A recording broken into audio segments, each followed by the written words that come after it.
Zeynep'in ayrılık sabrin aldı.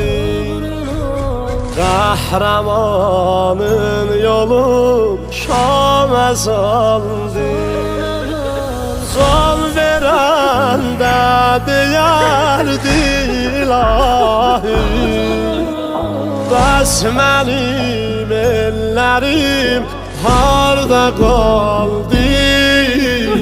Bəs mənim ellərim harda qaldı? Ay əvvəl fəz oyan hardasan gör? Tək qalıb Zeynəbim hardasan gör? Tək qalıb Zeynəbim hardasan gör?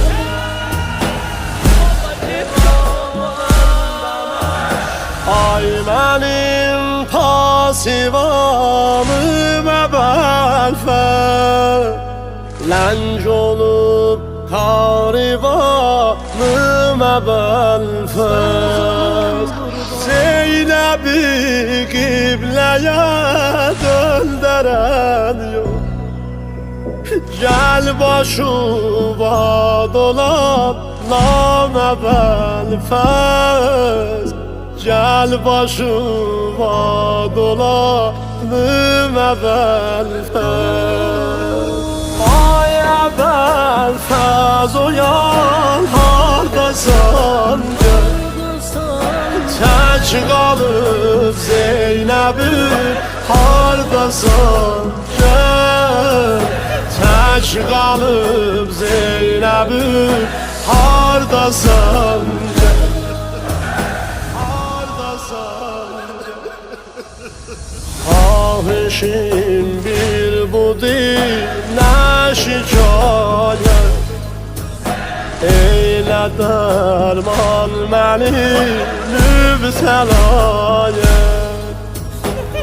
Əvvəl fəz xəcalətdir canım və canım qurban olsun. Ay qardaş, ay qardaş, əgər özün gələ bilməsən də ya Hüseynə denən Şamə gəlsin.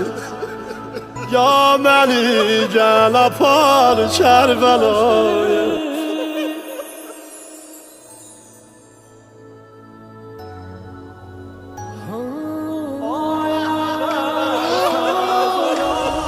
Ay əvvəl fəz oyan hardasan gör? Tək qalıb Zeynəbim hardasan gör? Tək qalıb Zeynəbim hardasan gör? Heç ev aləmdə məşəlsiz olmaz. Heç əzalxanə get gəlsiz olmaz. Gəl gözümü dedim bağla qardaş. Heç gözü bağlamaq əlsiz olmaz. Heç gözü bağlamaq əlsiz olmaz. Heç gözü bağlamaq